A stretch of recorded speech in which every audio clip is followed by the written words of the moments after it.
Relation with non মুসলিম, ভিন্ন ধর্মাবলম্বীদের সাথে অ্যাজ এ মুসলিম আমাদের সম্পর্কটা কেমন হওয়া উচিত অন্য ধর্মাবলম্বীদের সাথে।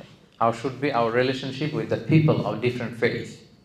আমাদের ফেইথ একটা, অন্যদের ফেইথ আরেকটা। লাকুম দীনুকুম ওয়ালিয়া দিন। They have their faith and we have our faith. তো এই যে ভিন্ন ধর্মের অনেক লোকদের সাথে আমাদের বসতে হয়, মিশতে হয়, উঠতে হয়, ডিলিংস করতে হয়, তাদের সাথে আমাদের সম্পর্কের স্বরূপটা কেমন হবে, ধরনটা কেমন হবে, এ ব্যাপারে ইসলামের গাইডলাইনটা কি, এ ব্যাপারে আমরা কথা শুনবো। আর মালয়েশিয়াতে বোধ করি এই টপিকটা খুবই রেলেভেন্ট, কারণ এটা একটা মাল্টি রিলিজিয়াস সোসাইটি। এখানে যেমনি আমাদের মালয় ভাইরা, এরা হচ্ছে মুসলিম, এরপর আছে আমাদের তামিল ভাইরা আছে, ওনারা হিন্দু ধর্মাবলম্বী, আমাদের চাইনিজ ভাই বোনেরা আছেন, ওনারা মোস্ট প্রবাবলি বুদ্ধিস্ট, তাই না? বড় ধর্ম ধরলে এই তিনটাই। তো দেখা যায় যে এদের সাথে আমাদের অনেক ব্যবসা বাণিজ্য, নানা ধরনের কিন্তু ডিলিংস হয়ে থাকে। এবং অনেকে আমাকে বলে যে হুজুর আমার একটা কাওয়ান আছে, চাইনিজ কাওয়ান। তো মানে কাওয়ান অর্থবোধের বন্ধু, তাই না? তো আপনাদের এরকম আছে না বিধর্মী কাওয়ান? আচ্ছা, অন্য ধর্মাবলম্বী এরকম কাওয়ান কিন্তু থাকে অনেকের।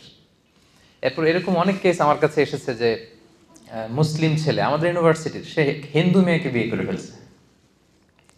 তারপর বৌদ্ধ ধর্ম অবলম্বন করতেছে, এরকম চাইনিজ মেয়েকে বিয়ে করে ফেলছে। তারা যদি রিভার্টেড হয়ে মুসলিম হয়ে তারপর আপনার সাথে মুসলিম পুরুষের সাথে বিবাহ বন্ধনে আবদ্ধ হয়, এতে কোনো সমস্যা নেই। কিন্তু যদি সে তার ধর্মে থাকে তখন এটা একটা ক্রাইসিস না? এটা তো একটা বড় সংকট। সে হিন্দু, ছেলে মুসলিম, এখন হবেটা কি? বিয়ে হয়ে গেছে অলরেডি, ভালোবাসা হয়ে গেছে, এদের মধ্যে ফিলিংস হয়ে গেছে, এক্সচেঞ্জ হয়ে গেছে। এই জটিল জটিল ব্যাপারগুলো কিন্তু আমাদের কাছে প্রায় প্রশ্ন আসে। তো আশা করি আপনারা যদি একটু কষ্ট করে শেষ পর্যন্ত মনোযোগ দিয়ে শোনেন, এই রিলেটেড বিষয়গুলো আজকে আপনাদের কাছে আশা করছি ক্লিয়ার হবে। আমরা এই টপিকটাতে মৌলিকভাবে 7টা পয়েন্টকে কাভার করবার চেষ্টা করব। প্রথমে আমরা জানবার চেষ্টা করব, আমাদের মুসলিমদের মধ্যে একটা কনফিউশন কাজ করে যে আমার অমুসলিম বন্ধু থাকতে পারবে কিনা, ভিন্ন ধর্মাবলম্বী বন্ধু রাখা জায়েজ আছে কিনা। অনেকে কোরআনের কিছু আয়াতের অর্থ বা ব্যাখ্যা করতে যে একটু ভুল করে ফেলে আর কি। তো একটু ভুল করার কারণে তারা অনেক সময় বলে থাকে যে মুসলিমদের কোনো নন মুসলিম ফ্রেন্ড থাকতে পারবে না, আমার ফ্রেন্ড শুধু মুসলিমই হইতে হবে, এটা অনেকে মনে করে আর কি। এই ব্যাপারটা আসলে ঠিক কিনা এটা একটু আমরা কভার করব। এরপরে আমাদের অনেক অমুসলিম প্রতিবেশী থাকতে পারে। আমি অনেক ভাইদের বাসায় গিয়েছি, সেখানে দেখেছি যে তার ডানে থাকে তামিল ফ্যামিলি, এদিকে থাকে আবার চাইনিজ ফ্যামিলি। এটা হচ্ছে হিন্দু ফ্যামিলি, এটা বুদ্ধিস্ট, এ হচ্ছে মুসলিম ফ্যামিলি। তো এরা তো আপনার নেইবার। এখন তাদের সাথে আপনার আচরণটা কেমন হওয়া উচিত, ইসলাম আসলে কী বলে, কী গাইডলাইন দেয়। এরপর তারা অমুসলিমরা বা আপনার এরকম নেইবাররা অন্য ধর্মের, তারা যদি আপনাকে কোনো খাবার দেয়, হ্যাঁ, কোনো গিফট দেয়, এটা কনজিউম আপনি করতে পারবেন কিনা, এই প্রশ্নগুলো আমাদের সামনে আসে না অনেক? এগুলো কিন্তু আমাদের সামনে আসে, এটা আমরা কভার করব।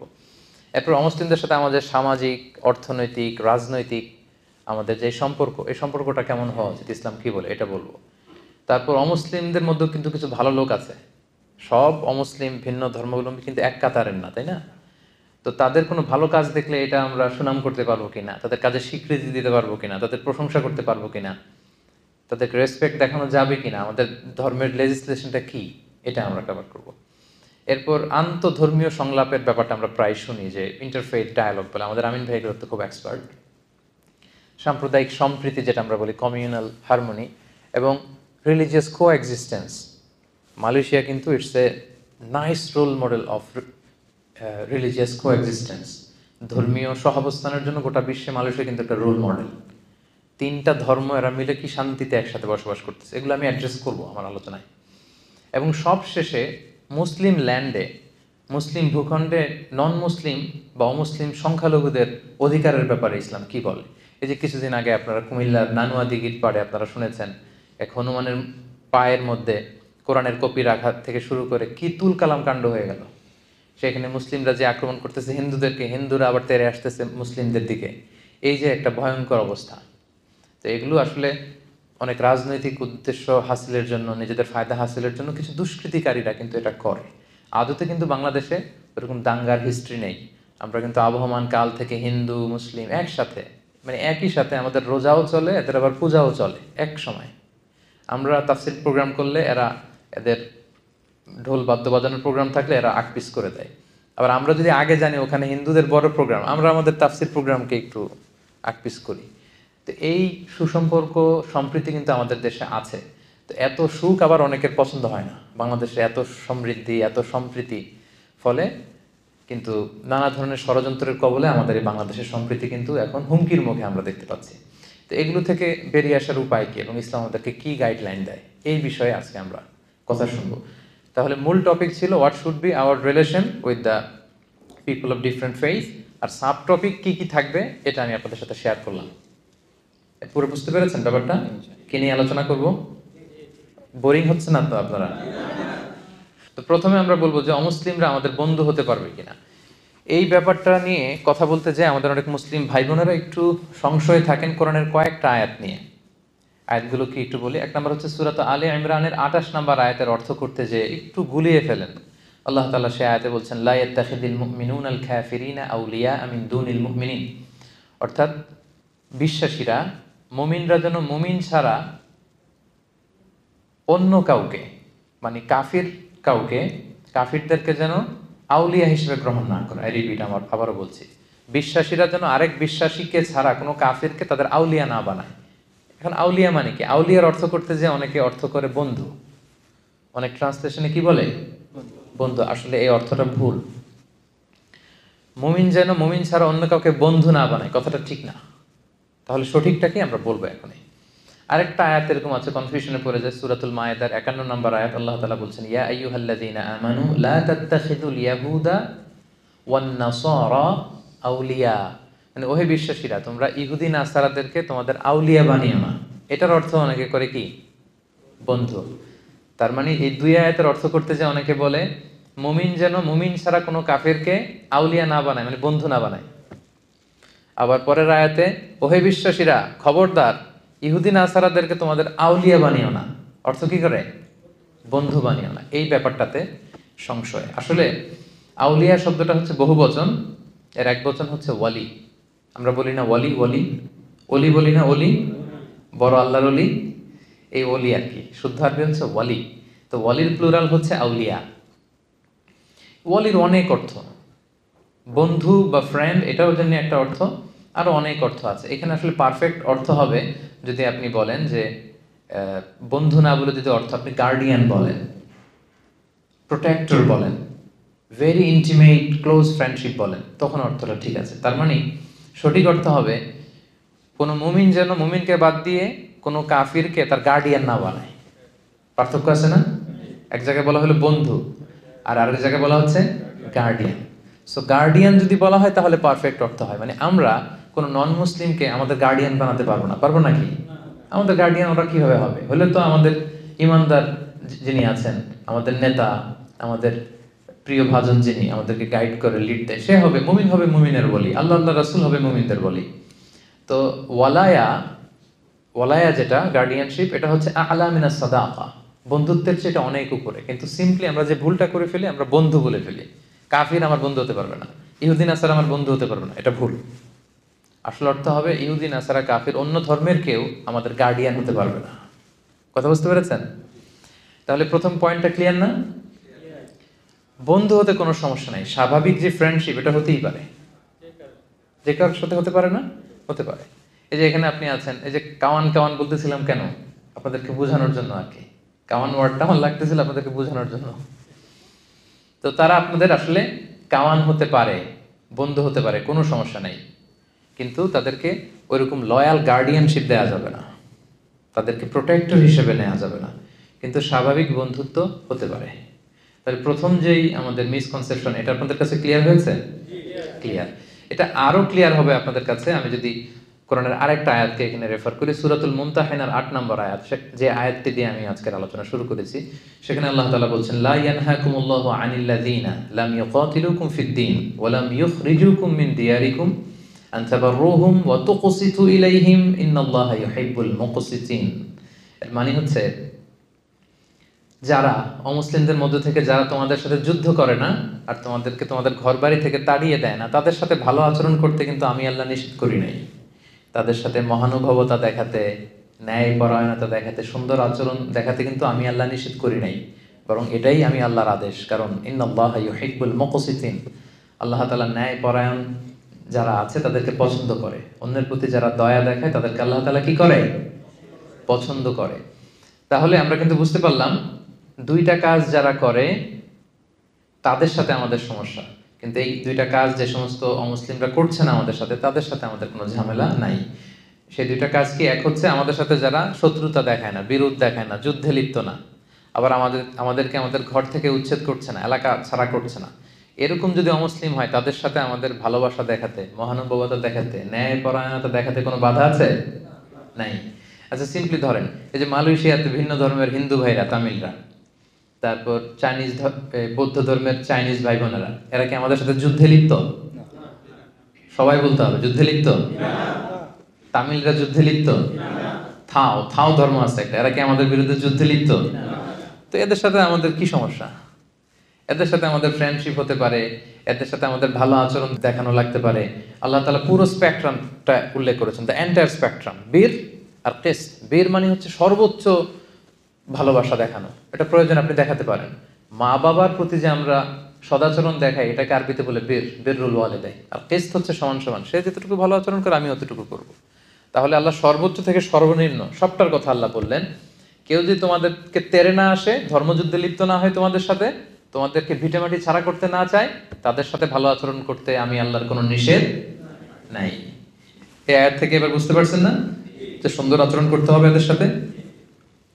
আর অন্য ধর্মাবলম্বী ভাই বোনদের সাথে ভালো আচরণ করলেই না তারা ইসলামের দ্য বিউটি অফ ইসলামকে তারা দেখবে, বুঝবে।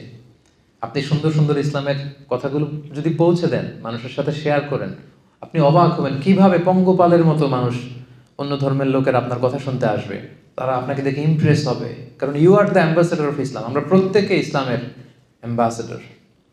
আমার কাছে সবচেয়ে বেশি ভালো লাগে যে অনেক বিধর্মী ভাইরা আমার সাথে কথা বলতে আসে, এয়ারপোর্টে, বিভিন্ন জায়গায় অনেক হিন্দু ছেলেরা দৌড়ে আসে, বলে হুজুর আপনার সাথে একটা সেলফি তুলবো। অন্যদেরকে না করলেও এদেরকে আমি না করি না। আমি বলি যে হ্যাঁ তোলো, যত মনে চায় তোলো।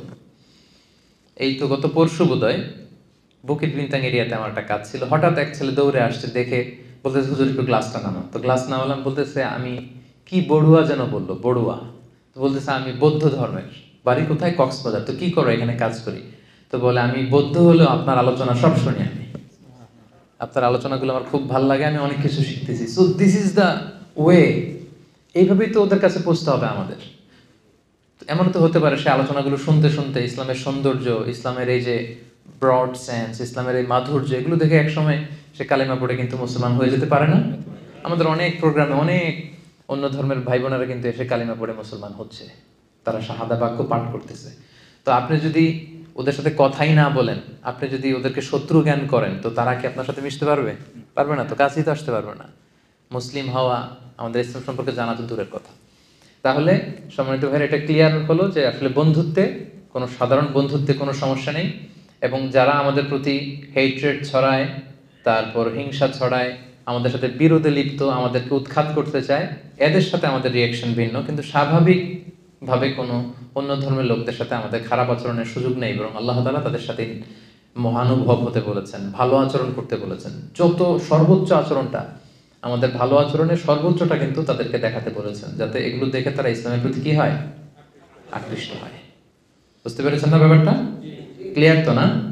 আচ্ছা, এবারে এতক্ষণ তো দলিল দিলাম, এবার কিছু কমন সেন্স বলি।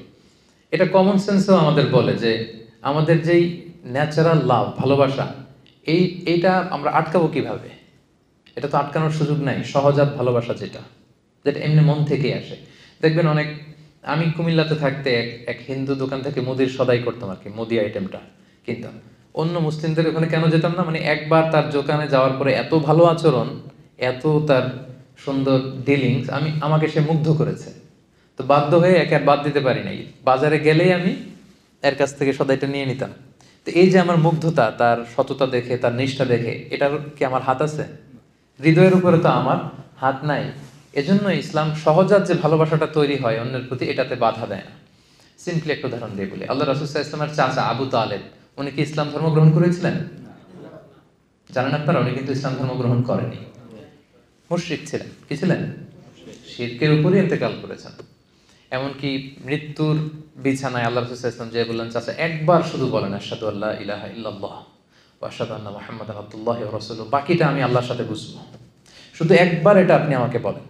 কারণ আজীবন রাসূল সাল্লাল্লাহু আলাইহি ইসলামকে শেল্টার দিয়েছিলেন উনি, আর্থিক shelter, financial shelter, political shelter, social shelter.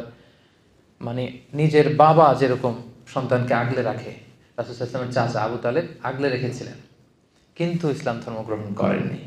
তো রাসূল সাল্লাল্লাহু আলাইহি ইসলাম এই চাচাকে অনেক ভালোবাসতেন। তো রাসূল সাল্লাল্লাহু আলাইহি ইসলাম যে ভালোবাসতেন, এটা কি অপরাধ ছিল?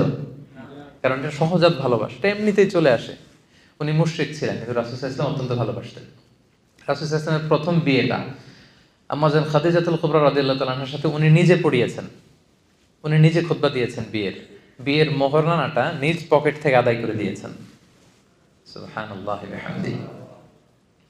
তো তাহলে আমরা কমন সেন্সে বুঝি যে সহজাত ভালোবাসা, ভালো লাগা, এটাতে কোনো দোষ নাই। যেমন আপনার ক্লাসমেট থাকতে পারে, হিন্দু ক্লাসমেট, যারা চাকরি করেন, কলিগ থাকতে পারে, বৌদ্ধ কলিগ থাকতে পারে না? তো সে বৌদ্ধ, সে হিন্দু বিদায় কি আপনি আর চোখে তাকাবেন তার দিকে? সেও তো মানুষ, সেও কি মানুষ। সবার বাবা মা আদতে কিন্তু একজন, আদম আর হাওয়া। ঘুরে ফিরে কিন্তু আমরা ওই বড় বিগ ফ্যামিলির part of the big family, কি বলেন? সেই জন্য ইসলাম সহজাত ভালোবাসাকে নিষেধ করে না, যেটা এমনি একটা মুগ্ধতা কাজ করে, কারো সততা, কারো নিষ্ঠা দেখে তার প্রতি একটা ভালো লাগা, বন্ধুত্ব হতে পারে। বন্ধুত্বে কোনো সমস্যা নেই। সমস্যা হচ্ছে গার্ডিয়ান বানানো যাবে না। আমার সব কিছু আমি এর হাতে ছেড়ে দিলাম, উনি আমার যেটা বলে ওইটাই আমি করি না, এটা করতে নিষেধ করেছেন। আউলিয়া বলতে ওইটাকে নিষেধ করেছেন। আরেকটা প্রমাণ হচ্ছে অমুসলিমদের প্রতি সহজাত ভালোবাসা যদি বৈধ না হতো, তাহলে আহলে কিতাবদেরকে বিয়ে করার বৈধতা ইসলামে থাকতো না। ইসলামে একটা বিধান আছে যেটা আমরা অনেকে জানি না। আহলে কিতাব যে মেয়েরা আছে, অর্থাৎ ইহুদি নাসারাদের মধ্য থেকে যারা আহলে কিতাব, প্রকৃত আহলে কিতাব, ওই মেয়েদেরকে কিন্তু মুসলিম পুরুষরা বিয়ে করতে পারে উইথ সার্টেন কন্ডিশন। তো যাকে আমি বিয়ে করব সে আমার ধর্মের না, সে আহলি কিতাব, অন্য কিতাব মানে, ওল্ড টেস্টামেন্ট মানে, নিউ টেস্টামেন্ট মানে, অন্য ধর্মের। তো তাকে বিয়ে করলে তো তাকে আমার ভালোবাসতে হবে, কি বলেন? যাকে আমি বিয়ে করব, এক ঘরের নিচে থাকবো, একসাথে থাকবো, তার সাথে আমার ভালোবাসার ব্যাপারটা আসবে না? তো তাহলে দেখেন যে স্বাভাবিক ভালোবাসা যদি অবৈধ হতো, তাহলে আহলি কিতাবদের যে নারীদের সাথে মুসলিম পুরুষদের বিয়ের বৈধতা উইথ সার্টেন কন্ডিশন, এটা কিন্তু হতো না। এক্ষেত্রে অনেক কন্ডিশন আছে। আল্লাহ তাআলা বলছেন ওয়াল মুহসানাতু মিনাল মুমিনাত ওয়াল মুহসানাতু মিনাল্লাযিনা উতুল কিতাব। ওখানে প্রাইমারি 3টা কন্ডিশন আয়াত থেকেই বোঝা যায়। এক হচ্ছে যে আল মুহসানাত মিনাল্লাযিনা উতুল কিতাব, তারা সচ্চরিত্রা নারী হতে হবে, মানে তারা ভার্জিন হতে হবে, তাদের চরিত্র তারা নষ্ট করে ফেলেছে, এরকম ইহুদি খ্রিস্টান নারীকে মুসলিম পুরুষ বিয়ে করতে পারবে না। এরপর মিনাল্লাযিনা উতুল কিতাব, প্রকৃত আহলে কিতাব হতে হবে, মানে কিতাবের প্রতি বিশ্বাস থাকতে হবে। আয়াত থেকে যেটা বোঝা যায়, তাদের যে প্রকৃত অরিজিনাল বুক, যেখানে মুসা আলাইহিস সালামের কথা সংরক্ষিত আছে, ঈসা আলাইহিস সালামের কথা, এটা তাদেরকে মানতে হবে। তারপরে হচ্ছে মুসলিম দেশে হতে হবে এই বিয়েটা, অমুসলিম দেশে হলে চলবে না, ইবনে আব্বাস রাদিয়াল্লাহু তাআলা আনহুর মতে। এরপর আরো অনেক স্কলাররা মত দিয়েছেন যে তাদের সাথে শিরকের অ্যাটাচমেন্ট থাকতে পারবে না। সো এইভাবে অনেক কন্ডিশন। এই প্রসঙ্গটা আনার উদ্দেশ্য এটাই যে সহজাত ভালোবাসা যদি বৈধ না হতো, মুমিন নারী ছাড়া আহলে কিতাবদের নারীদেরকে বিয়ে করা আমাদের জন্য বৈধ হতো না। তো তাহলে আমরা বুঝতে পারলাম আলোচনার এই পর্যায়ে এসে এতটুকু ক্লিয়ার, স্বাভাবিক ফ্রেন্ডশিপে কোনো সমস্যা নাই। সমস্যা হচ্ছে গার্ডিয়ানশিপ বানানো যাবে না। ক্লিয়ার হয়েছে সবাই? এবার আমরা যে প্রসঙ্গটা বলবো সেটা হচ্ছে আমাদের অনেকের অমুসলিম প্রতিবেশী থাকে। অমুসলিম প্রতিবেশী যদি হয় তাদের সাথে ডিলিংস কেমন হবে? অমুসলিম আত্মীয় থাকে তাদের সাথে কেমন হবে? অমুসলিম আত্মীয় কিন্তু হয়, কিভাবে হয়? বাংলাদেশে অনেক এরকম ছেলে আমাদের হাতে শাহাদা পাঠ করে মুসলমান হয়েছে, ছিল হিন্দু, ছিল কি, এখন শাহাদা পাঠ করে মুসলমান, নামাজ পড়া শুরু করছে। এর বাবা আর মুসলমান হয় নাই, মাও মুসলমান হয় নাই। তাহলে বাবা মা রয়ে গেছে কি হিন্দু, আর ছেলে হয়ে গেছে কি মুসলিম। এই যে এই ছেলের আত্মীয়, বাবা মা হিন্দু, ভাই হিন্দু, সবাই হিন্দু, সে হয়েছে শুধু মুসলমান। এখন তার সাথে তার ফ্যামিলির সম্পর্কটা কেমন হবে? দেখি ইসলাম কি বলে। প্রথম আমি যদি প্রতিবেশীর কথা বলি, দেখেন রাসূল সাল্লাল্লাহু আলাইহি ওয়াসাল্লাম একটা ছোট্ট হাদিস শোনাবো, শুনলেই আপনি বুঝতে পারবেন। সহিহ মুসলিমের হাদিস, হাদিস নাম্বার 47, আল্লাহ রাসূল সাল্লাল্লাহু আলাইহি ওয়াসাল্লাম বলেন, মান কানা ইউমিনু বিল্লাহি ওয়াল ইয়াউমিল আখিরি ফালইউকরিম জারাহু। যে আল্লাহয় বিশ্বাস করে, আখিরাতে বিশ্বাস করে, সে যেন প্রতিবেশীকে সম্মান করে। কাকে সম্মান করে? প্রতিবেশীকে। নাকি বলছে মুসলিম প্রতিবেশীকে? ধার্মিক প্রতিবেশী, দাড়িওয়ালা প্রতিবেশী, নামাজি প্রতিবেশী, আল্লাহওয়ালা প্রতিবেশী না। In general, your neighbour, if you believe in God and the hereafter, you are supposed to respect your neighbor. আল্লাহ বিশ্বাস করেন, আখিরাতে বিশ্বাস করেন, তো আপনি আপনার প্রতিবেশীকে সম্মান করতে হবে। এখানে ধার্মিক মুসলিম প্রতিবেশী না, যে কেউ হতে পারে, প্রতিবেশী হলেই চলবে, তাকে কিন্তু আপনার রেসপেক্ট করতে হবে। শর্তটা কি দেখছেন? যে আল্লাহরে মানে আর আখিরাতে মানে, সেজন্য এটা করে। আর এটা না করলে বোঝা যাবে আল্লাহর মানাতেও ঝামেলা আছে, আখিরাত মানাতেও ঝামেলা আছে। ভয়ঙ্কর কিন্তু কন্ডিশনটা। তাহলে এটা দিয়ে বুঝলেন প্রতিবেশীটা ইন জেনারেল, যে কেউ হোক প্রতিবেশী। এবার যদি দেখি আত্মীয়তার বন্ধনের ব্যাপারে, একই টেক্সটে আল্লাহ রাসূল সাল্লাল্লাহু আলাইহি ওয়াসাল্লাম বললেন, সহিহ বুখারীর হাদিস নাম্বার 6138, মান কানা ইউমিনু বিল্লাহি ওয়াল ইয়াউমিল আখিরি ফালইয়াসিল রাহিমাহ। যে আল্লাহ বিশ্বাস করে আর আখিরাতে বিশ্বাস করে, সে যেন আত্মীয়তার বন্ধনকে অটুট রাখে। নাকি বলছে সে তার মুসলিম আত্মীয় যারা আছে তাদের সাথে যেন বন্ধন অটুট রাখে, এরকম বলছে? হ্যাঁ, মুসলিম, নামাজি, ধার্মিক, এগুলো আছে আত্মীয়। মা হিন্দু, বাবা হিন্দু, আমি হয়েছি মুসলিম, আমাদের আত্মীয়তার সম্পর্ক কাট অফ হয়ে গেছে নাকি? কথা বলেন না, কাট অফ হয়ে যায়নি। এটা কিভাবে সম্ভব? আমার বাবা, আমার মা, এই সম্পর্ক তো আজীবনের সম্পর্ক। হিন্দু হোক, বৌদ্ধ হোক, অন্য ধর্মের হোক, তারা কিন্তু আমার আত্মীয়। তাহলে দেখেন, এই যে প্রতিবেশী এবং আত্মীয়ের সাথে সুসম্পর্কের ব্যাপারে ধার্মিকতা, ইসলাম, এটা সেটা বলে পার্থক্য করা হয়নি। যেই প্রতিবেশী হোক, সেই প্রতিবেশীর হক কিন্তু আপনাকে আদায় করতে হবে। প্রতিবেশীর হক কি, এটা বিস্তর আলোচনা, এটা নিয়ে এক লম্বা আলোচনা হতে পারে। রাসূল সাল্লাল্লাহু আলাইহি ওয়াসাল্লাম বলেছেন, তার যেন কষ্ট না হয়, তাকে দেখতে যাবা, তাকে ভিজিট করতে যাবা, এমনভাবে তোমার ঘর উঁচু করো না যে বাতাস আটকে যায়, সে আর বাতাস পায় না। এমনভাবে গাছ লাগিও না, সূর্যের আলো তার ওখানে যায় না, তুমি সব নিয়ে নিচ্ছ। মানে এত এত প্রতিবেশীর ব্যাপারে বলতেছিলেন, সাহাবারা ভাবতেছিলেন, আমরা ভাবতেছিলাম হয়তো কিছুদিন পরে এমন আয়াত আসবে বা বিধান আসবে যে প্রতিবেশীদেরকে উত্তরাধিকার বানিয়ে দেওয়া হবে। মানে সাহাবারা ভয় পাচ্ছিলেন নাকি রাসূল এখন বলে যে ছেলে মেয়েদেরকে যেমন সম্পদ দেওয়া লাগে, বাড়ির দুই দিকে যারা থাকবে এগুলো সম্পদও দেওয়া লাগবে। এইটাই শুধু বাকি ছিল। সুবহানাল্লাহি ওয়া বিহামদিহি। শান্তির কি পয়গাম নিয়ে এসেছে ইসলাম। দেখেন আপনি, ইসলামের প্রত্যেকটা বিধান এতটা মানবিক, এতটা সুন্দর। সে হচ্ছে হিন্দু ধর্মের, এ বৌদ্ধ ধর্মের, কিন্তু যেই ধর্মেরই হোক, ইসলাম বলে তার খোঁজখবর নাও। সে বিপদে বললে তাকে সাহায্য করো, সে অসুস্থ হলে ভিজিট করো, you should visit the sick. সে হিন্দু হোক, বৌদ্ধ হোক, যে ধর্মের হোক। রাসূল সাল্লাল্লাহু আলাইহি ওয়াসাল্লাম অনেক ইহুদির বাসায় যে অসুস্থ হলে তাদেরকে দেখে আসতেন। সুবহানাল্লাহ, কি নবী ছিলেন তিনি। আমি ছোট্ট একটা ঘটনা আপনাদেরকে শোনাই। সহিহ বুখারীর হাদিস নম্বর 1356। রাসূল সাল্লাল্লাহু আলাইহি ওয়াসাল্লামের একজন ইহুদি কর্মচারী ছিল, ছোট্ট বয়সে ছোট। কোন ধর্মের সে? সবাই বলেন কোন ধর্মের? ইহুদি কর্মচারী, ছোট বয়সে ছোট। আমি টেক্সটটা পড়ি। আনাস রাদিয়াল্লাহু তাআলা আনহু বলেন, কানা গুলামুন ইয়াহুদিয়ুন ইয়াখদুমুন নাবিয়্যা সাল্লাল্লাহু আলাইহি ওয়াসাল্লাম। একটা ছোট্ট ইহুদি ছেলে ছিল, রাসূল সাল্লাল্লাহু আলাইহি ওয়াসাল্লামের কর্মচারী হিসেবে কাজ করত। ফামারিদা, হঠাৎ এই ছেলে অসুস্থ হয়ে গেল। আপনারা জানেন যে রাসূল সাল্লাল্লাহু আলাইহি ওয়াসাল্লাম যখন মক্কা থেকে মদিনায় গেলেন, ওইটাও মালয়েশিয়ার মতো এরকম মাল্টি রিলিজিয়াস সোসাইটি ছিল। ইহুদিদের 3 গোত্র, আবার আউস খাজরাজের কিছু মুশরিক এখনো মুসলিম হয় নাই, আর মুহাজির যারা আসছেন মক্কা থেকে, রাসূল সহ যারা আসছেন সবাই তো মুমিন। তাহলে মুমিন আছে, মুশরিক আছে, আবার ইহুদি আছে, অনেকগুলো হয়ে গেল না? পাশে আবার খ্রিস্টান ট্রাইব আছে নাজরানের আশেপাশে। তো রাসূল সাল্লাল্লাহু আলাইহি ওয়াসাল্লাম এই ছেলেকে ভাড়া করছেন কাজের জন্য। হঠাৎ দেখে আসে না একদিন, ফামারিদা, অসুস্থ হয়ে গেল। ফাআতাহু নবী সাল্লাল্লাহু আলাইহি ওয়াসাল্লাম ইয়াউদু, রাসূল সাল্লাল্লাহু আলাইহি ওয়াসাল্লাম তাকে ভিজিট করতে গেলেন। সুবহানাল্লাহ, আসে না কেন? কিছু লোক বলতেছে এই ছেলেটা তো অসুস্থ। রাসূল সাল্লাল্লাহু আলাইহি ওয়াসাল্লাম এবার ওকে দেখতে গেলেন। কার বাড়িতে? ইহুদির বাড়িতে। কথা বলেন, কার বাড়িতে? ইহুদির বাড়িতে। রাসূল সাল্লাল্লাহু আলাইহি ওয়াসাল্লামকে দেখে ওই ছেলের বাবা তো অবাক, উনি তো ইহুদি, কি রে, মুহাম্মদ সাল্লাল্লাহু আলাইহি ওয়াসাল্লাম দ্য লাস্ট মেসেঞ্জার, সে চলে আসছে, আমার বাসার ভিতরে ঢুকে যাচ্ছে। এসে উনি পারমিশন নিয়ে রাসূল সাল্লাল্লাহু আলাইহি ওয়াসাল্লাম ঢুকেই গেলেন ঘরের ভিতরে। ফাকাআদা ইনদা রাসিহি, ওই ছোট্ট ছেলেটা মুমূর্ষু অবস্থা, জান যায় প্রায়, মাথার পাশে রাসূল সাল্লাল্লাহু আলাইহি ওয়াসাল্লাম বসলেন। ছেলেটা তাকিয়ে আছে রাসূল সাল্লাল্লাহু আলাইহি ওয়াসাল্লামের দিকে, বাবা দাঁড়িয়ে আছে।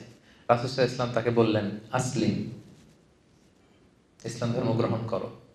এবার ছোট্ট ছেলে হঠাৎ শকড, যে আমাকে বলতেছে ইসলাম ধর্ম গ্রহণ করতে, কি করব? তো সে দাঁড়িয়ে থাকা বাবার চেহারার দিকে তাকালো, ফানাযারা ইলা ওয়াজহি আবি, দেখি আব্বা কি বলে, আব্বা কি বলে দেখি। তো তার বাবা রাসূল সাল্লাল্লাহু আলাইহি ওয়াসাল্লামের আচরণ, রাসূল সাল্লাল্লাহু আলাইহি ওয়াসাল্লামের ব্যক্তিত্ব দেখে এতটাই মুগ্ধ, কিং কর্তব্য বিমূঢ় হয়ে সে বলতে আরম্ভ করলো, ফাকাল লাহু আতি' আবুল কাসিম সাল্লাল্লাহু আলাইহি ওয়াসাল্লাম। ছেলেকে বলতেছে, ঠিক আছে, উনি যা বলে তাই করো। সুবহানাল্লাহ। আবুল কাসেম, রাসূল সাল্লাল্লাহু আলাইহি ওয়াসাল্লামের সন্তানের নাম ছিল কাসেম। আবুল কাসেমের আনুগত্য করো, যা বলে তাই করো। তখন ছেলেটা বলতে আরম্ভ করলো, আশহাদু আল্লা ইলাহা ইল্লাল্লাহ ওয়া আশহাদু আন্না মুহাম্মাদার রাসূলুল্লাহ। ফাসলামা, সে শাহাদা বাক্য পাঠ করে মুসলমান হয়ে গেল। ফাখারাজা রাসূলুল্লাহ সাল্লাল্লাহু আলাইহি ওয়াসাল্লাম, রাসূল সাল্লাল্লাহু আলাইহি ওয়াসাল্লাম এবার ঘর থেকে বের হলেন।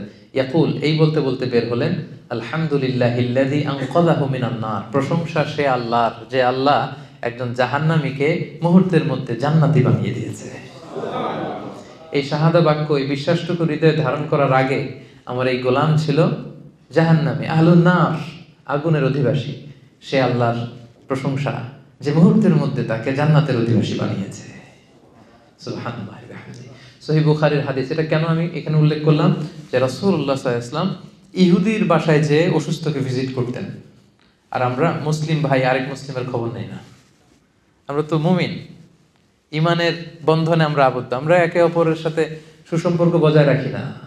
রাসূল সাল্লাল্লাহু আলাইহি ওয়াসাল্লাম ভিন্ন ধর্মাবলম্বীদের ঘরে যে তিনি ইসলামের বাণী পৌঁছিয়েছেন। ইসলাম তো এইভাবে প্রচার হয় নাই, আমরা তো জন্মসূত্রে ইসলাম পেয়েছি, এই জন্য এটার মর্ম বুঝি না। জন্মাই দেখি যে আজান, তারপর একামত, দেখি যে কোরআন, হাদিস, ওয়াজ, মাহফিল। কিন্তু নবীরা প্রতিটা পদে পদে নিজেদেরকে প্রমাণ করে করে ইসলামের এই বাণীকে কিন্তু প্রচার করতে হয়েছে। আল্লাহ রাসূল সাল্লাল্লাহু আলাইহি ওয়াসাল্লাম ওনার আচরণ দিয়ে, ব্যক্তিত্ব দিয়ে এভাবে ইসলামের পয়গাম পৌঁছিয়েছেন। তবে সম্মানিত সুধী, আমার প্রতিবেশী যে ধর্মের হোক, যে ধর্মের হোক, প্রতিবেশীর খোঁজ খবর আমাকে নিতে হবে। এখন থেকে পারবেন না আপনারা? আশেপাশে যারা থাকে, যে ধর্মের হোক, একটু খোঁজ নেন। অসুস্থ হলে কিছু নিয়ে যান, সামান্য ফল নিয়ে যান, একটু খোঁজ খবর রাখার চেষ্টা করেন। এটা হচ্ছে ইসলামের শিক্ষা। তাহলে প্রতিবেশী গেল। এবার আমরা যদি আত্মীয়তার কথা বলি, যে প্রফেটের টাইমে এরকম হয়েছে যে বাবা মুশরিক, ছেলে হচ্ছে মুসলিম, এরকম অনেক হয়েছে। আবার সহিহ বুখারীর আরেকটা হাদিস আপনাদের শোনাবো, হাদিস নাম্বার 3183। আল্লাহ রাসূল সাল্লাল্লাহু আলাইহি ওয়াসাল্লামের স্ত্রী আম্মা জান আয়েশা রাদিয়াল্লাহু তাআলা আনহা, ওনার বড় বোন আসমা বিনতে আবি বকর, বড় বোনের নাম কি? আসমা বিনতে আবি বকর। ওনারা আবার সহোদরা বোন ছিলেন না, মানে আপন বোন না। আবু বকর রাদিয়াল্লাহু তাআলা আনহু একাধিক বিয়ে করেছিলেন। আয়েশা রাদিয়াল্লাহু তাআলা আনহুর মা একজন, আসমা ওনার মা আরেকজন। আর আসমা অনেক বড় ছিল, 12 বছর বড় ছিল আয়েশা রাদিয়াল্লাহু তাআলা আনহা থেকে। তো হিজরত করে যখন উনি চলে এসেছেন, জুবাইর ইবনুল আওয়াম রাদিয়াল্লাহু তাআলা আনহু হচ্ছে ওনার হাজবেন্ড। তো মদিনাতে যখন চলে এসেছেন, এরপর হুদাইবিয়ার সন্ধি যখন হলো 6ষ্ঠ হিজরিতে, হুদাইবিয়ার পরে মক্কা থেকে মদিনায় আসা যাওয়ার শিথিল করা হলো নিয়ম। এই যে কিছুদিন আগে আমাদের ইন্টারস্টেট ব্যান করা ছিল না, এরপরে কি করা হলো? শিথিল করা হলো যে ইন্টারস্টেট করা যাবে। তো এই সন্ধি হওয়ার আগে যুদ্ধ পরিস্থিতি ছিল। পিস এগ্রিমেন্ট যখন হলো হুদাইবিয়ার, তখন মক্কার লোক মদিনায় আসতে পারে, মদিনার লোক মক্কা যেতে পারে। তো এখন আসমার মা আবু বকর রাদিয়াল্লাহু তাআলা আনহুর স্ত্রী, ওনার নাম হচ্ছে কুতাইলা, কুতাইলা বিনতে আব্দুল উজ্জা। তিনি ছিলেন মুশরিকা, তিনি কি? আর মেয়ে আসমা হচ্ছে মুসলিমা। তাহলে মা মুশরিক, মেয়ে মুসলিমা। তো এখন মেয়েকে মিস করতেছেন, মেয়েকে দেখার জন্য উনি মক্কা থেকে মদিনায় আসেন। কিন্তু আসমা রাদিয়াল্লাহু তাআলা আনহা, উনি মায়ের কাছে যায় না। ওনার ধারণা আমি হচ্ছি মুসলিমা আর উনি হচ্ছেন মুশরিকা। হ্যাঁ, মুশরিকরা হচ্ছে নাজিস, অপবিত্র, আমি আমার মায়ের কাছে যাব না। আর সে যেহেতু আমার ভিন্ন ধর্ম অবলম্বন করে, ভিন্ন ফেথ, তো তার সাথে আমার কোনো সম্পর্ক নেই। ওনার কাছে ব্যাপারটা ক্লিয়ার ছিল না। তো উনি মা এসে বসে আছে, অনেক গিফট নিয়ে আসছে, সেই মদিনা থেকে মক্কা আপনারা জানেন কত মাইল দূর। আর এখন তো আমরা গাড়িতে চলে যাই, তখন সে ওটে করে, ঘোড়ায় করে লম্বা কষ্টের সফর শেষে আসতে হতো। উনি এসেছেন, কিন্তু মেয়ে তো দরজা খোলে না, মেয়ে যায় না। অনেক দিন ধরে উনি মদিনায় অপেক্ষা করলেন, মেয়ের সাথে দেখা পায় না। পরে উনি কনফিউশন দূর করার জন্য আল্লাহ রাসূল সাল্লাল্লাহু আলাইহি ওয়াসাল্লামের কাছে গেলেন, যে বললেন, ইয়া রাসূলুল্লাহ, ইন্না উম্মি কদিমাত আলাইয়া, আমার মা তো মক্কা থেকে মদিনায় এসেছে আমার সাথে মিট করার জন্য। মুশরিকা, ইন্নাহা মুশরিকা, ইয়া রাসূলুল্লাহ, আপনি তো জানেন যে আমার মা তো এখন ইসলাম ধর্ম গ্রহণ করেনি। আফা আসিলুহা, ইয়া রাসূলুল্লাহ, আমি কি আমার মায়ের সাথে আত্মীয়তার বন্ধনকে বজায় রাখবো, নাকি এখন যে তাকে বর্জন করেছি, কথা বলা বন্ধ করেছি, এটাই ঠিক রাখবো? আল্লাহ রাসূল সাল্লাল্লাহু আলাইহি ওয়াসাল্লাম বললেন, হ্যাঁ অবশ্যই, নাম সিলিহা, বজায় রাখবে মানে অবশ্যই অবশ্যই অবশ্যই তুমি তোমার মায়ের সাথে আত্মীয়তার বন্ধনকে অটুট রাখবে। যাও, আচ্ছা তুমি যাও, তোমার মায়ের সাথে দেখা করো, আত্মীয়তার বন্ধনকে তুমি মিলিয়ে রাখো, এটাকে কখনো কাট অফ করা যাবে না। সুবহানাল্লাহ।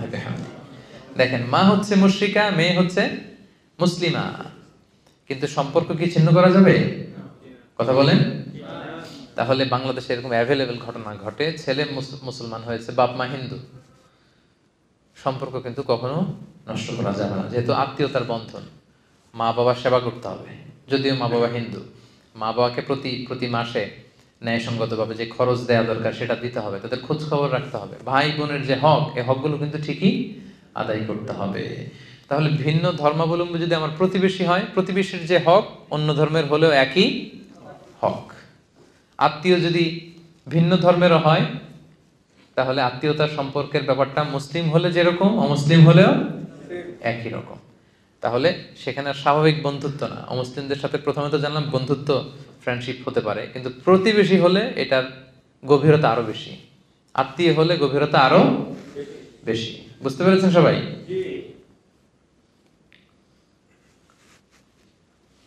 আচ্ছা, এবার যে পয়েন্টটা নিয়ে কথা বলবো আমরা, সেটা হচ্ছে অনেক সময় এরকম হয় যে নন মুসলিম কেউ অনেক সময় আমাদেরকে অনেক খাবার দেয়, গিফট দেয়, হতে পারে না এরকম? এই যে মালয়েশিয়াতে তো কি হয়, দিওয়ালি হয় না, এখানে দীপাবলি বলে, ইন্টারন্যাশনালি তো এটা হচ্ছে দিওয়ালি। তো মালয়েশিয়াতে দীপাবলি ওদের যে ফেস্টিভ্যাল হয়, দেখবেন যে পাশে আপনি মুসলিম বাড়ি, যে কিছু সুইট মিট দিয়ে আসবে, কিছু খাবার কিছু একটা দিয়ে আসলো, তো এটা নিতে পারবেন কিনা আপনি? বা ধরেন কিছু ফলমূল দিয়ে আসলো, নিতে পারবেন কিনা? বা ধরেন মাছ মাংস কিছু একটা দিল আপনাকে, তাহলে আপনার নন মুসলিম ফ্রেন্ড, প্রতিবেশী বা কেউ যদি কিছু আপনাকে দেয় অন্য ধর্মের, ভিন্ন ধর্মাবলম্বী, আপনি নিতে পারবেন কিনা? This is the question. এটা মনে হয় খুবই রেলেভেন্ট, কি বলেন? আপনাদের এরকম বিভিন্ন সময় ঘটছে না এরকম কনফিউশন, কিরে নিব কি নিব না, খাবো কি খাবো না, জায়েজ কি না জায়েজ? আজকে ক্লিয়ার হয়ে যান। আমরা দেখি যে রাসূল সাল্লাল্লাহু আলাইহি ওয়াসাল্লাম কি করতেন। আল্লাহ রাসূল সাল্লাল্লাহু আলাইহি ওয়াসাল্লাম উনি ওনার জীবদ্দশায় অমুসলিমদের কাছ থেকে কিছু নিয়েছেন কিনা উপহার বা গিফট হিসেবে, এটা দেখলেই তো আমাদের কাছে ক্লিয়ার হয়, কি বলেন? জি।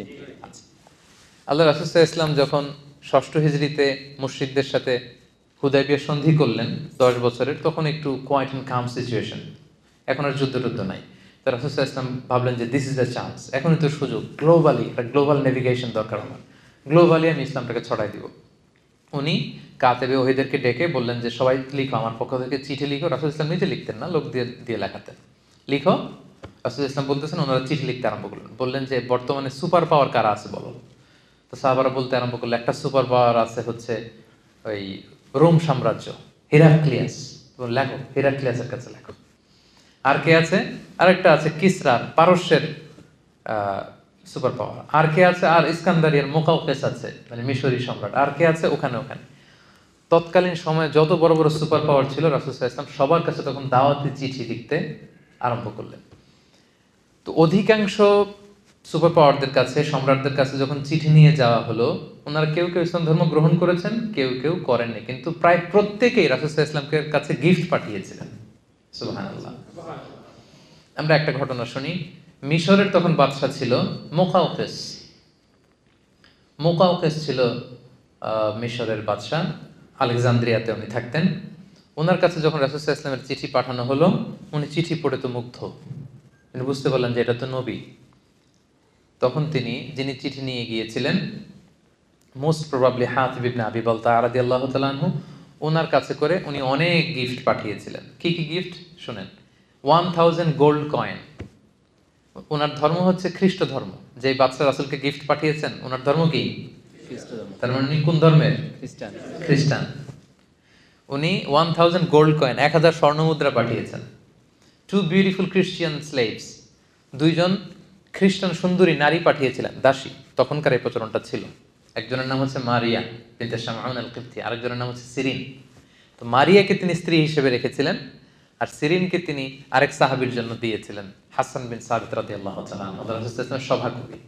এখানেই শেষ না, একজন পুরুষ কর্মচারী পাঠিয়েছিলেন 20 pieces of fine garments, 20 piece থান কাপড়। 20 পিস কি, যাতে রাসূল সাল্লাল্লাহু আলাইহি ওয়াসাল্লাম জামা বানাতে পারেন, থান কাপড় পাঠিয়েছেন। এরপর একটা গাধা পাঠিয়েছেন, একটা খচ্চর পাঠিয়েছেন। আল্লাহ রাসূল সাল্লাল্লাহু আলাইহি ওয়াসাল্লাম এই মুকাউকেসের পাঠানো সবগুলো গিফট তিনি গ্রহণ করেছিলেন, সুবহানাল্লাহ, সব গ্রহণ করেছিলেন। ধর্ম কি ছিল? খ্রিস্টান। কথা বলে না, খ্রিস্ট ধর্ম। আজকে মিজানুর রহমান আজহারি যদি নাই, আজকে ধরেন যে এখানকার খ্রিস্টান কোন ফেইথ লিডার, ধরেন চার্চের পোপ শুনলো যে বাংলাদেশে একজন দায়ী, তো তাকে আমি দুইটা রাসূল সাল্লাল্লাহু আলাইহি ওয়াসাল্লামকে 20 পিস পাঠাইছে, ধরেন আমার জন্য 2 পিস থান কাপড় পাঠাইলো যে দিয়ে আসো তাকে, তারপরের দিন পত্র পত্রিকায় চলে আসবে এটা অবশেষে, না? আচ্ছা, তো তখন আসবে যদি খ্রিস্টান পাদ্রীর কাছ থেকে সে এগুলো নিছে, নাউযুবিল্লাহি মিন যালিক, আস্তাগফিরুল্লাহ, কত খারাপ, এত ভালো মনে করতাম ওনাকে, শেষমেশ খ্রিস্টানদের থেকে উনি জিনিসপত্র নেওয়া শুরু করলো। কিন্তু প্রফেট সাল্লাল্লাহু আলাইহি ওয়াসাল্লাম যে আসলে কি সুন্নাহ আমাদের জন্য রেখে গিয়েছেন, উনি আসলে কি করে গিয়েছেন, সেখান থেকে আমাদের শিক্ষাটা কি, ওইটাই আমাদের জানা নেই। মুকাউকেস সে খ্রিস্ট ধর্মের সম্রাট ছিল, খ্রিস্টান, তার পাঠানো গিফট রাসূল সাল্লাল্লাহু আলাইহি ওয়াসাল্লাম নিয়েছেন, শুধু নিজেই নেন নাই, এক সাহাবীর সাথে শেয়ারও করেছেন। আর বেশিরভাগ জিনিস রাসূল সাল্লাল্লাহু আলাইহি ওয়াসাল্লাম বিভিন্ন সময় দিয়ে দিতেন মানুষকে, এগুলো রিসিভ করেছেন, আর কিছু হয়তো রেখেছেন, বেশিরভাগই তিনি দিয়ে দিয়েছেন। তার মানে অন্য ধর্মের কেউ যদি আপনাকে কোনো গিফট করে আপনি নিতে পারবেন। এটা ক্লিয়ার হয়েছেন? আরো ক্লিয়ার করব আমি সামনে। আলী রাদিয়াল্লাহু তাআলা আনহু উনি বর্ণনা করেন, মুসনাদে আহমদ ইবনে হাম্বলে হাদিসে এসেছে, উনি বলেন যে আহদা কিসরা লিরাসূলিল্লাহ সাল্লাল্লাহু আলাইহি ওয়াসাল্লাম ফাকাবিলা মিনহু ওয়া আহদা লাহু কাইসার ফাকাবিলা ওয়া আহদাত লাহুল মুলুকু ফাকাবিলা মিনহা। মানে রাসূল সাল্লাল্লাহু আলাইহি ওয়াসাল্লামকে কিসরা, কাইসার এবং যত যত রাজা বাদশারা যত গিফট রাসূলকে দিয়েছিলেন সবগুলো গিফট রাসূল সাল্লাল্লাহু আলাইহি ওয়াসাল্লাম গ্রহণ করেছিলেন, সুবহানাল্লাহ। এতগুলো খ্রিস্টানের কথা, তার মানে বাকিদের যদি হিসাব করেন দেখা যাবে যে কেউ ছিল ইহুদি, তারপরে কিসরার সে তো ছিল অগ্নি উপাসক, কিসরার প্রধান সে কি ছিল? অগ্নি উপাসক, তাদের দেয়া জিনিসও কিন্তু রাসূল সাল্লাল্লাহু আলাইহি ওয়াসাল্লাম নিয়েছেন। এরপর আলী রাদিয়াল্লাহু তাআলা আনহু নিজে যখন খলিফা ছিলেন, অগ্নি উপাসকদের একটা আপনার ফেস্টিভ্যাল হয়, নাইরুজ বলে, ওরা কি বলে? নাইরুজ, যেটাকে বাংলায় বলে নওরোজ, মানে নববর্ষ, নববর্ষে ওদের একটা ফেস্টিভ্যাল হয়, তখন আলী রাদিয়াল্লাহু তাআলা আনহুকেও তারা গিফট দিত, আলী রাদিয়াল্লাহু তাআলা আনহু সেই গিফট গ্রহণ করতেন। এবার আমরা মুসান্নাফে ইবনে আবি শাইবার একটা হাদিস শুনবো। আয়েশা রাদিয়াল্লাহু তাআলা আনহার কাছে এক নারী এসে বললেন, আম্মাজান, অগ্নি উপাসকরা তাদের নওরোজের প্রোগ্রামের সময় আমাদেরকে ভুনা পাখি উপহার হিসেবে পাঠায়। কি পাঠায়? ভুনা পাখি। ভুনা পাখি। আমরা কি এটা খাইতে পারবো? আম্মাজান আয়েশা বললেন, আম্মা মা যুবিহা লিযালিকাল ইয়াউম ফালা তাকুলু ওয়ালাকিন কুলু মিন আশজারিহিম।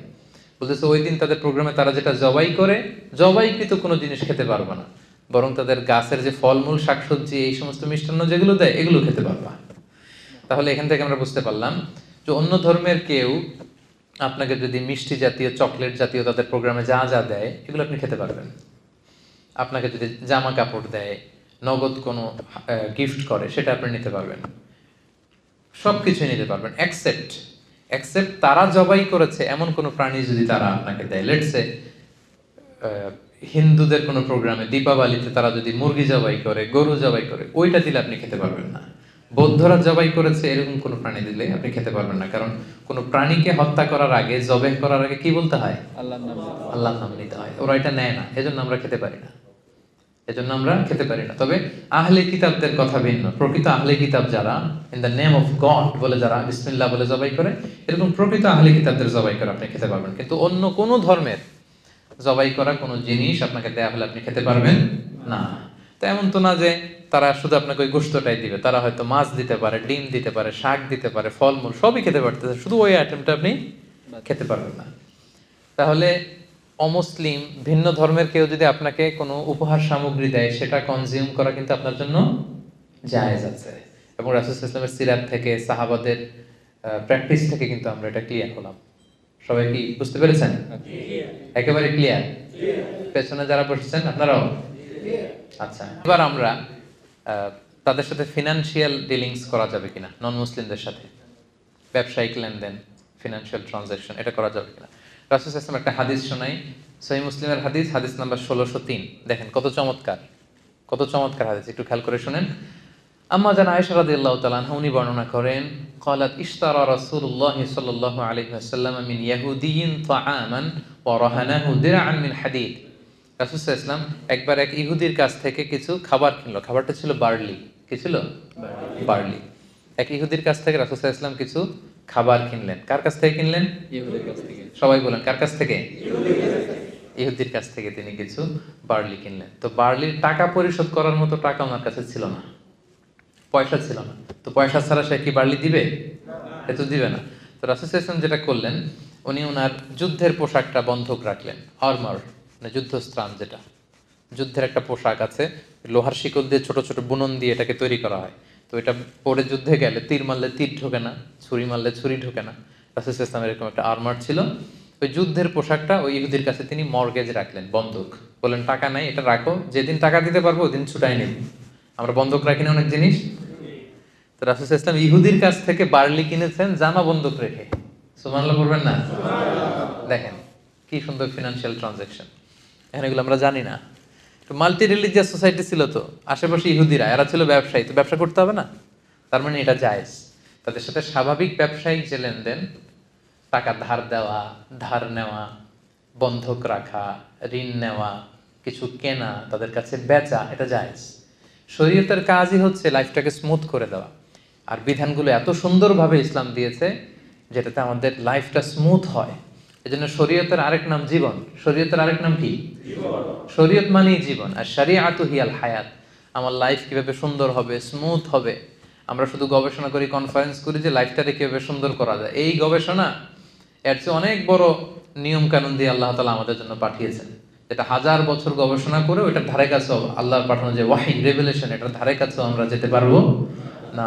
লাইফটাকে স্মুথ করার জন্য মূলত আল্লাহ তাআলা এই বিধানগুলো দিয়েছেন, কিন্তু আমরা অনেকে জানি না এগুলো। তাহলে রাসূল সাল্লাল্লাহু আলাইহি ওয়াসাল্লাম ইহুদিদের সাথে ফিনান্সিয়াল ট্রানজাকশন করেছেন। পয়েন্টটা ক্লিয়ার? আচ্ছা, এবার হচ্ছে ভিন্ন ধর্মাবলম্বী অন্য ধর্মের ভাই বোনদের কাছ থেকে কোনো ধরনের সাপোর্ট, কোনো ধরনের ধরেন let's say social support, political support, এগুলো নেওয়া যাবে কিনা? এগুলো নেওয়া যাবে কিনা? এবার আসুন যে আমরা সিরাত থেকে দেখি। রাসূল সাল্লাল্লাহু আলাইহি ওয়াসাল্লামের জীবনের একটা ছোট্ট ঘটনা আপনাদের সাথে শেয়ার করি। ওনার চাচা ইন্তেকাল করলেন। চাচার নাম কি? সবাই বলবেন কি নাম? বাবার মতো ভালোবাসতেন, শেল্টার দিতেন, উনি ইন্তেকাল করলেন। ওনার প্রথম স্ত্রীর নাম কি? খাদিজা রাদিয়াল্লাহু তাআলা আনহা। ফিনান্সিয়ালি সাপোর্ট করতেন, ঘরে তিনি সান্ত্বনা যোগাতেন। উনিও মারা গেলেন। রাসূল সাল্লাল্লাহু আলাইহি ওয়াসাল্লাম এর চেয়ে বেশি আর শকড হননি কখনো। চাচা নাই, ঘরে যে স্ত্রী সান্ত্বনা দিত উনিও নাই। রাসূল সাল্লাল্লাহু আলাইহি ওয়াসাল্লাম খুব একা বোধ করতে লাগলেন। এদিকে মক্কায় থাকার নিয়ম ছিল আমান নিয়ে থাকতে হতো। আমান মানে সিকিউরিটি। বড় বড় নেতা ছিল, গোত্র ছিল, এরা যদি সিকিউরিটি আপনাকে দেয় আপনি থাকতে পারবেন, কাইন্ড অফ ভিসা। এখনকার মালয়েশিয়ার আমার ভিসা না থাকলে আমি থাকতে পারবো? পারবো না। তো এই ভিসা সিস্টেম আমান ওনার চাচা দিত। আমান, চাচা আমান দেওয়ার কারণে কেউ রাসূল সাল্লাল্লাহু আলাইহি ওয়াসাল্লামের গায়ে টাচও করতে পারত না। এখন চাচা নাই, এবার রাসূল সাল্লাল্লাহু আলাইহি ওয়াসাল্লামের বাঁচাবে কে? স্ত্রী নাই, সান্ত্বনা যোগাবে কে? রাসূল সাল্লাল্লাহু আলাইহি ওয়াসাল্লাম এবার ভারাক্রান্ত মন নিয়ে তায়েফে চলে গেলেন, কারণ মক্কায় থাকার পরিবেশ নাই, যে কোনো সময় অ্যাটাক হবে। এতদিন অ্যাটাক করে নাই চাচার ভয়ে, এবার চাচা নাই, তায়েফে গেলেন। তায়েফের ঘটনা সবার জানা না আপনাদের? সেখানে প্রত্যাখ্যান করা হলো রাসূল সাল্লাল্লাহু আলাইহি ওয়াসাল্লামের দাওয়াতকে। শুধু প্রত্যাখ্যানই না, রক্তাক্ত করা হলো পাথর মেরে। এবার রাসূল সাল্লাল্লাহু আলাইহি ওয়াসাল্লাম যাবেন কোথায়? নিজ জন্মভূমি মক্কাতে থাকার সুযোগ নেই। পাশের সবচেয়ে কাছের সিটি 70 কিলো দূর তায়েফে গেলেন, ওখানে থাকার সুযোগ নেই। তিনি যাবেন কোথায়? এখান থেকে আবিসিনিয়াতে মুসলিমদেরকে হিজরতে পাঠিয়েছেন, অধিকাংশকে মদিনায় মুসআব ইবনে উমাইরের সাথে পাঠিয়েছেন। মক্কাতে সাপোর্ট করার মতো কেউ নাই রাসূল সাল্লাল্লাহু আলাইহি ওয়াসাল্লাম। যাবেন কোথায় উনি? তায়েফ থেকে রক্তাক্ত হয়ে যায়েদ রাদিয়াল্লাহু তাআলা আনহুকে নিয়ে তিনি ফিরে আসলেন। মক্কায় ঢুকতেও পারতেছেন না ভয়ে। তখন তিনি লোক পাঠালেন যে বলো যে এমন কেউ আছে কিনা, আমি তো এমন কোনো বড় অপরাধ করি নাই, আজীবন তোমাদের শুভাকাঙ্ক্ষী ছিলাম, এমন কি কেউ আছে যে কিছুদিনের জন্য আমার জন্মভূমিতে আমাকে থাকতে দিবে? কেউ কি আছে? কেউ রাজি হয় না। কেউ রাজি হয় না রাসূল সাল্লাল্লাহু আলাইহি ওয়াসাল্লামকে আমান দেওয়ার জন্য, মানে যে ভিসা ছাড়া রাসূল সাল্লাল্লাহু আলাইহি ওয়াসাল্লাম ঢুকতে পারতেছে না মক্কায়। কেউ দিচ্ছে না। Nobody, no one except one personality. একজন ব্যক্তি আল্লাহ তাআলা ব্যবস্থা করে দিলেন, তার নাম হচ্ছে মুতঈম ইবনু আদি। তার নাম কি? মুতঈম ইবনু আদি। ওনার মনে আল্লাহ তাআলা দয়ার সঞ্চার করে দিলেন।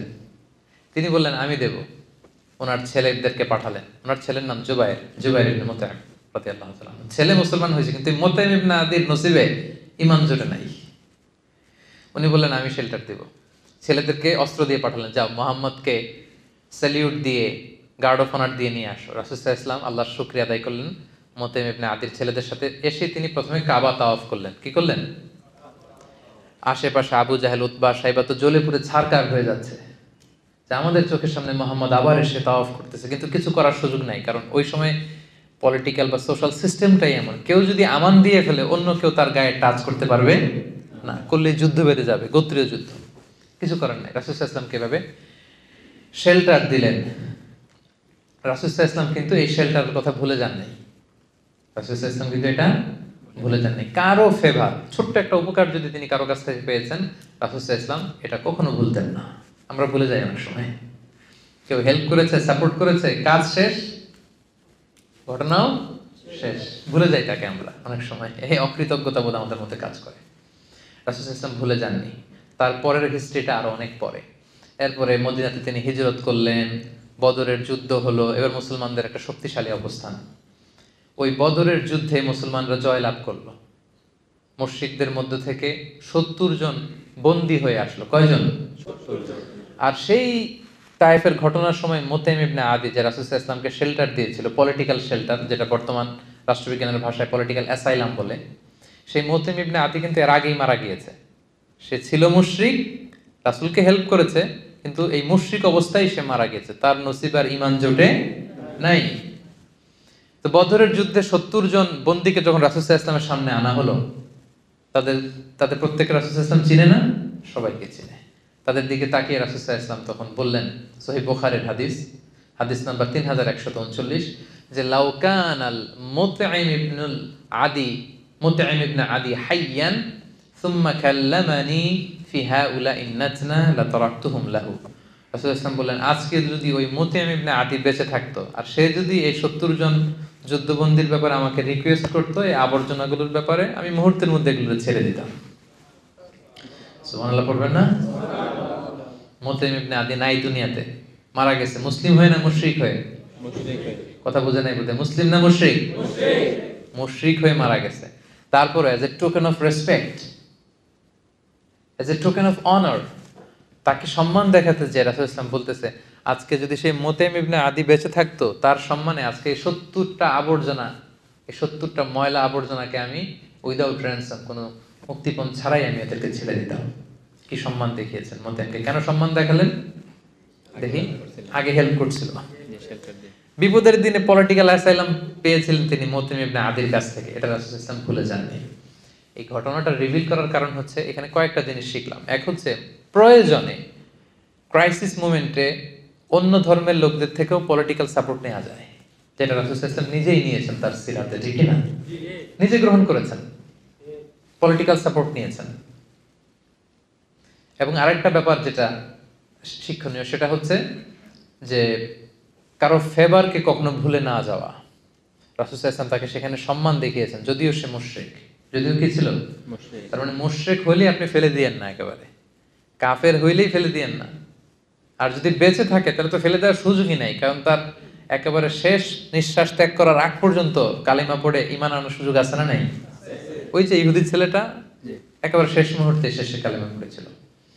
সো এরকম প্রয়োজনে আপনি কিন্তু সোশ্যাল সাপোর্ট, পলিটিক্যাল সাপোর্ট, এটা অমুসলিম হলেও প্রথমে তো আপনি মুসলিমদের কাছ থেকে নেওয়ার চেষ্টা করবেন, কিন্তু রাসূলুল্লাহ সাল্লাল্লাহু আলাইহি ওয়াসাল্লামের ওই প্রেক্ষাপটে, ওই সময়ে, ওই সার্কামস্ট্যান্সে ওই সুযোগ কিন্তু ছিল না। ফলে তিনি মুশরিকের কাছ থেকেও ফেভার নিয়েছেন, সাপোর্ট নিয়েছেন। এবং সেই বদরের যুদ্ধের সেই বিজয়ের মুহূর্তে রাসূল সাল্লাল্লাহু আলাইহি ওয়াসাল্লাম ওই সাপোর্টের কথা ভুলে যান নাই। আমরা বেমালুম ভুলে যাই। আমরা কি করি? ভুলে যাই। এজন্য কারো সাপোর্ট যেন আমরা ভুলে না যাই। আচ্ছা, এবার আমরা শুনবো যে নন মুসলিম যারা আছে তাদের কোনো ভালো কাজের প্রশংসা করা যাবে কিনা, তাদেরকে রেসপেক্ট দেখানো যাবে কিনা, তাদের কোনো কাজের এপ্রিসিয়েশন করা যাবে কিনা, এটা আমরা এখন জানবো। রাসূলুল্লাহ সাল্লাল্লাহু আলাইহি ওয়াসাল্লাম 7ম হিজরিতে পৃথিবীর বড় বড় সুপার পাওয়ারদের কাছে চিঠি লিখেছিলেন। আমি একটু আগে বলেছিলাম, মনে আছে আপনাদের? আচ্ছা, চিঠির ভাষাটা কি ছিল জানেন? ভাষাটা ছিল সালামুন আলা মানিত্তাবা আল হুদা, শান্তি তার উপর যে হেদায়েতকে মেনে নিতে চায়। আসলিম তাসলাম, ইসলাম মানো শান্তিতে থাকবা, দুনিয়াতেও থাকবা আখিরাতেও থাকবা। আর শুরু করতেন তিনি চিঠিটা এইভাবে। ওই চিঠির কপি কিন্তু এখনো আছে। আপনি তুরস্কের জাদুঘরে যদি যান, ওখানে ওইটার কপি এখনো আছে, সংরক্ষণ করা আছে। রাসূল সাল্লাল্লাহু আলাইহি ওয়াসাল্লামের সাহাবীদের দেয়া লেখানো যে চিঠি, সেখানে চিঠির শুরুটা ছিল এরকম, মিন মুহাম্মাদিন রাসূলিল্লাহ ইলা হিরাকলা আযীমির রোম। ধরেন হিরাক্লিয়াসের কাছে যে চিঠি লিখেছেন রোমের বাদশাহ, রাসূল সাল্লাল্লাহু আলাইহি ওয়াসাল্লাম শুরু করতে বলেছেন এভাবে সাহাবীকে যে লিখো মিন মুহাম্মদ রাসূলুল্লাহ, মানে এটা কার পক্ষ থেকে?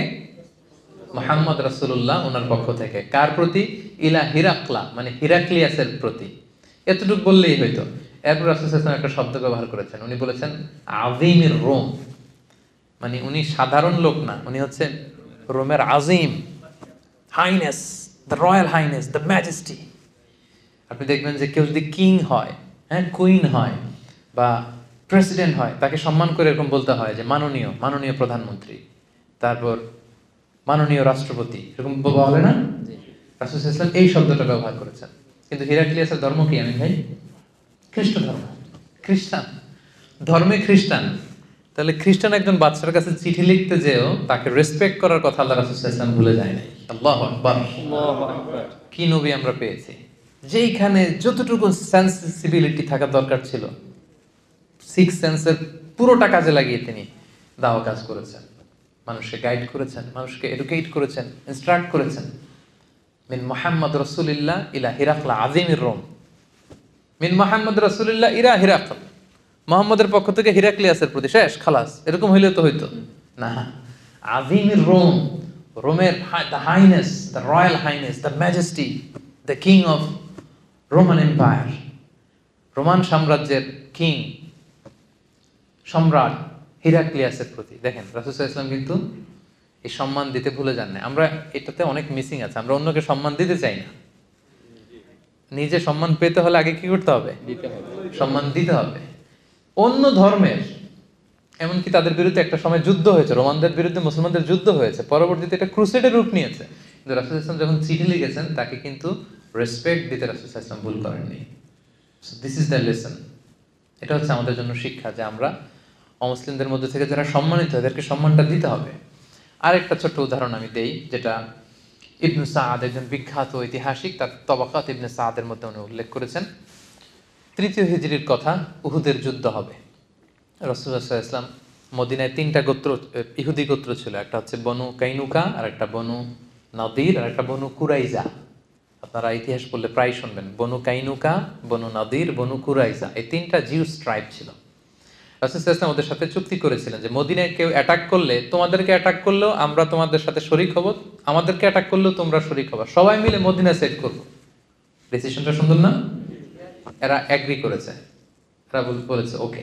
কিন্তু 3য় হিজরিতে 3000 সৈন্য নিয়ে যখন মক্কার কোরাইশরা মদিনায় অ্যাটাক করতে আসছে, এখন আর ইহুদিরা ঘর থেকে বেরোয় না। কথা কি এটা ছিল? কথা এটা ছিল? কথা কি ছিল? সবাই মিলে মদিনাকে প্রোটেক্ট করব, সেভ করব আমরা। এখন এরা কেউ বেরোয় না। রাসূল সাল্লাল্লাহু আলাইহি ওয়াসাল্লাম পড়ছেন বিভাগে, কি রে, চুক্তি করে এরা চুক্তি ভঙ্গ করে। এখন রাসূল সাল্লাল্লাহু আলাইহি ওয়াসাল্লাম ওনার ব্যাটালিয়নকে সাজালেন, 1000 মুসলিমকে নিয়ে বেরোলেন। কোনো ইহুদি বেরোয় না, সবাই চুক্তি ভঙ্গ করতেছে, একজন ইহুদি ছাড়া। নাম হচ্ছে মুখাইরিক। কি নাম? মুখাইরিক।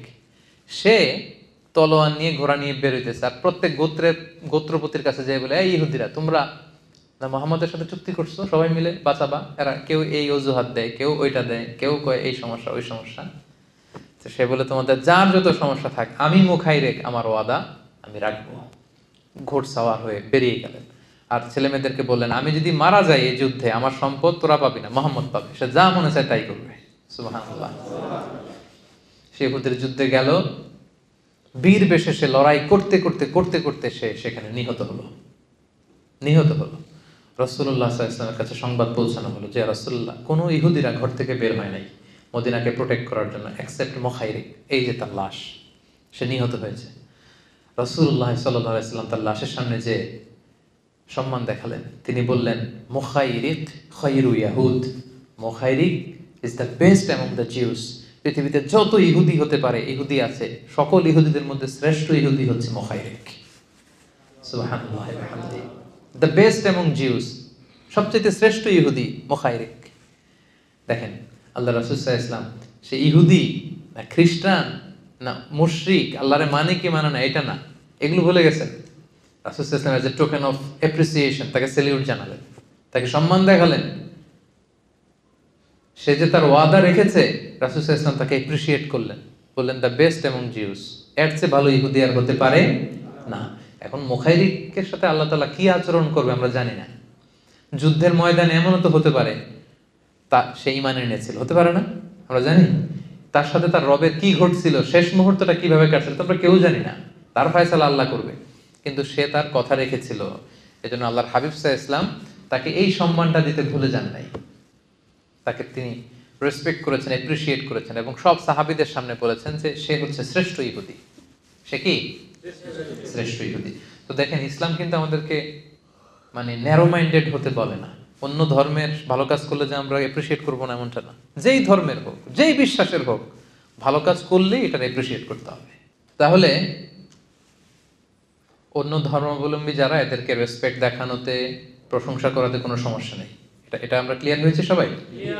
আচ্ছা, তাহলে এটা আমাদেরকে খেয়াল রাখতে হবে যে অন্য ধর্মের হলেই যে তারা খারাপ এবং সবাইকে এক পাল্লায় মাপা, এটা আমাদের একটা বড় সমস্যা। সবাইকে কিন্তু এক পাল্লায় মাপা যাবে না। সিম্পল একটা উদাহরণ দিয়ে যদি আমি আপনাকে বলি, আবু তালেব কি মুসলিম ছিল না মুশরিক?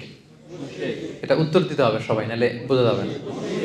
আবু তালেব রাসূল সাল্লাল্লাহু আলাইহি ওয়াসাল্লামের চাচা, মুসলিম না মুশরিক? মুশরিক। আবু জাহাল মুসলিম না মুশরিক? আচ্ছা, আবু তালেব কি অবস্থায় মারা গিয়েছে, মুসলিম না মুশরিক অবস্থায়? আবু জাহেল কি অবস্থায় মারা গিয়েছে? তাহলে আবু তালেব, আবু জাহেল দুইজনই মুশরিক, দুইজনই শিরকের উপর ইন্তেকাল করেছে, কিন্তু দুইজন কি এক? কথা বলেন, দুইজন কি এক? এক পাল্লায় মাপা যাবে? যাবে না তো। আবু তালেব রাসূল সাল্লাল্লাহু আলাইহি ওয়াসাল্লামের চাচা, আজীবন শুধু লা ইলাহাটাই পড়ে নাই আর সব করেছে, শুধু লা ইলাহাটাই পড়তে পারে নাই। জানি না আল্লাহ তাআলা ওনার সাথে কি আচরণ করবেন। শুধু লা ইলাহাটাই পড়ে নাই, রাসূল সাল্লাল্লাহু আলাইহি ওয়াসাল্লামকে আগলে রেখেছে, আমান দিয়েছে, পলিটিক্যাল সাপোর্ট, সামাজিক সাপোর্ট, নিজের ছেলের চেয়ে বেশি আদর করেছে। আলী রাদিয়াল্লাহু তাআলা আনহু ওনার আপন ছেলে, জাফর ইবনে আবু তালেব আপন ছেলে, এদের চেয়ে বেশি আদর করেছে আল্লাহ রাসূল সাল্লাল্লাহু আলাইহি ওয়াসাল্লামকে, কিন্তু শিরকের উপর ইন্তেকাল করেছে। আর আবু জাহাল, এমন কোনো সুযোগ নাই রাসূল সাল্লাল্লাহু আলাইহি ওয়াসাল্লামের বিরুদ্ধে যেটা সে কাজে লাগায় নাই। আজীবন কষ্ট দিয়েছে আমার নবীকে, বদরের যুদ্ধের শেষ নিঃশ্বাস ত্যাগ করা পর্যন্ত ইসলামের বিরুদ্ধে কাজ করে গিয়েছে। এও মুশরিক এও মুশরিক, দুই মুশরিক কি এক? কথা বলেন। তাহলে সবাইকে এক পাল্লায় মাপা যাবে না, বুঝতে পেরেছেন? যদিও ভিন্ন ধর্মের হয়, অন্য ধর্মের হয়, তারা সবাই এক নয়। সিম্পলি আমরা এদেরকে তিনটা ক্যাটাগরি করতে পারি, তিনটা ক্যাটাগরি। এক নম্বর হচ্ছে যে যারা ইসলামের বিরুদ্ধে বিষোদ্গার ছড়ায়, আমাদের বিরোধী, আমাদের সাথে যুদ্ধ অবস্থায় আছে, তাদের সাথে আমাদের রিয়াকশন একরকম, কি বলেন? তাই না? যারা আমাদের বিরোধী, আমাদের সাথে যুদ্ধে লিপ্ত হতে চায়, তাদের সাথে রিয়াকশন একরকম। আরেকটা হচ্ছে নিউট্রাল যারা অমুসলিম, পৃথিবীর বিভিন্ন দেশে যে অমুসলিম সাধারণ জনগণ, এদের সাথে আমাদের কোনো বিরোধ আছে? এদের সাথে আমাদের সুসম্পর্ক থাকবে, ফ্রেন্ডশিপ থাকবে। আরেকটা আছে শুধু নিউট্রালই না, বরং আমাদেরকে ভালোবাসে, এরকমও ভিন্ন ধর্মী আছে না নাই? যে বললাম না যে অনেক হিন্দু আমাদের প্রোগ্রামগুলোতে আসে। খুলনায় আমার একটা প্রোগ্রাম ছিল, আমার বলতেছে আয়োজক কমিটি, হুজুর কয়েকশো হিন্দু আসছে আপনার আলোচনার সাথে, কয়েকশো। ধর্ম কি? সবাই বলেন। কিন্তু তাফসীর শুনতে আসছে। তো তার তুলনা আর যারা ইসলামের বিরুদ্ধে যদি অন্য ধর্মের কেউ শত্রুতা করে, এই দুই গ্রুপ কি একরকম? কখনোই না। তাহলে অন্য ধর্মের লোক হতে পারে, তাদের মধ্যে অনেকে আছে মুসলিমদেরকে সাপোর্ট করে, তো তাদের প্রতি কিন্তু আমাদের ওই যে রাসূল সাল্লাল্লাহু আলাইহি ওয়াসাল্লাম মুতাইম ইবনে আদিকে যে রেসপেক্ট দেখিয়েছেন, মুখাইরিককে যেমনি অ্যাপ্রিশিয়েট করেছেন, এই রেসপেক্টটা কিন্তু আমাদের দেখাতে হবে। কথা কি ক্লিয়ার?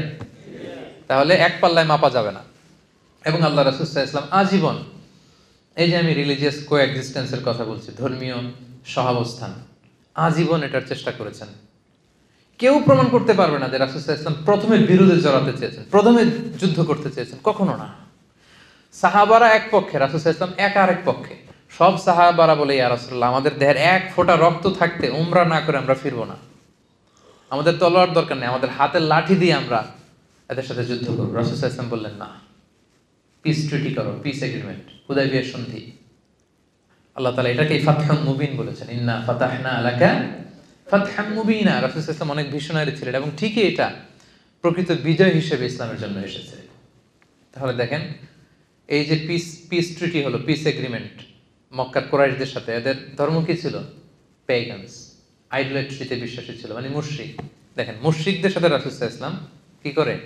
পিস ট্রিটি করে। আর আমরা মুসলিম ভাই বসতে পারি না এক টেবিলে। আমিও মুসলিম, আমিও ইসলামী দলের প্রধান, উনিও ইসলামী দলের প্রধান। আমি ওনার বিরুদ্ধে ফেসবুকে স্ট্যাটাস দেই, উনি ইউটিউবে আমার হুমকি দেয়। আছে না নাই? এই তো এটাই চলতেছে, এটাই চলতেছে। আপনি ইসলাম কায়েম করতে চান, আপনি ইসলাম কায়েম করতে চান, আপনিও চান, আমিও চাই, কিন্তু এক টেবিলে বসতে পারি না, একসাথে মানে একসাথে চা খাবো, গল্প করবো, এটা হয় না। আর রাসূল সাল্লাল্লাহু আলাইহি ওয়াসাল্লাম মুশরিকদের সাথে পিস এগ্রিমেন্ট করেছেন, মুশরিকদের সাথে। এরা মূর্তির পূজা করত। মদিনায় এসে দেখলেন ইহুদিরা ডমিনেটেড এখানে, ওনাদের সাথে বিরুদ্ধে জড়ালেন না। রাসূল সাল্লাল্লাহু আলাইহি ওয়াসাল্লাম মদিনায় এসে আরেক সবাইকে ইন্টারফেথ ডায়ালগের কথা বললেন, আন্তঃধর্মীয় সংলাপ বললেন। কুল ইয়া আহলাল কিতাবি তাআলাউ ইলা কালিমাতিন সাওয়াইন বাইনানা ওয়া বাইনাকুম আল্লা না'বুদা ইল্লাল্লাহ ওয়া লা নুশরিকা বিহি শাইআ। ইহুদিদেরকে বললো যে ইহুদিরা আমাদের মধ্যে যে আনকমন ব্যাপারগুলো এগুলো বাদ দাও, কমন যেটা আছে আমাদের কমন গ্রাউন্ড, আসলে এটা নিয়ে একটু একসাথে বসি। তোমাদের নবী মুসা, উনি তো এক আল্লাহর কথা বলতো। খ্রিস্টানদেরকে বলেছেন জেসাস খ্রাইস্ট, যিশু খ্রিস্ট এক আল্লাহর কথা বলতো, আমি তো ওই এক আল্লাহর কথাই বলি। আসলে এই এক আল্লাহর প্রসঙ্গটাকে সামনে রেখে একসাথে একটু বসি। তাআলাউ ইলা কালিমাতিন সাওয়াইন বাইনানা ওয়া বাইনাকুম। শুধু এখানেই না, এই যে এসেন্স অফ রিলিজিয়ন, রাসূল সাল্লাল্লাহু আলাইহি ওয়াসাল্লাম বোঝাতে চাইলেন যে এই বিষয়টাতে আমরা সবাই এক, তোমরাও এক, same to Musa, same to Jesus, same to me, তাওহীদ। আসলে এটাতে আমরা একত্রিত হই। তার মানে কি বোঝা গেল? রাসূল সাল্লাল্লাহু আলাইহি ওয়াসাল্লাম কি বিরোধ করতে চেয়েছেন না মিলেমিশে থাকতে চেয়েছেন? মিলেমিশে। এরপরে এখানে তিনি অ্যালায়েন্স করলেন ইহুদিদের সাথে, কোয়ালিশন করলেন, যেটাকে মদিনা চার্টার বলে। মদিনা সনদ নাম শুনছেন না আপনারা? মদিনা সনদ কি মুসলমানদের মধ্যে হয়েছিল নাকি? হ্যাঁ, কারা ছিল এখানে? মুসলিমরা ছিল, মুশরিকরা ছিল, ইহুদিরা ছিল এখানে। এবং এত সুন্দর, গোটা বিশ্বকে, মানে দ্বিতীয় নজির নাই এই চার্টার থেকে গোটা বিশ্বের এই হিউম্যান চার্টার, এই ডিক্লারেশন, ওই ডিক্লারেশন, নিয়ম কানুন, সব এগুলো রাসূল সাল্লাল্লাহু আলাইহি ওয়াসাল্লামের এখান থেকে কপি করা। এমন ভাবে তিনি ধারা সাজিয়েছেন যে সবাই মিলে মদিনাকে প্রোটেক্ট করব। মালয়েশিয়ার যে নিয়ম, সাতু মালয়েশিয়া, মালয়েশিয়ার স্লোগানটার নাম কি? সাতু মালয়েশিয়া। মানে তুমি চাইনিজ হও, তুমি তামিল হও, তুমি মুসলিম হও, ইটস আপ টু ইউ, কিন্তু আমরা সবাই মালয়রা মিলে এক জাতি। কত চমৎকার!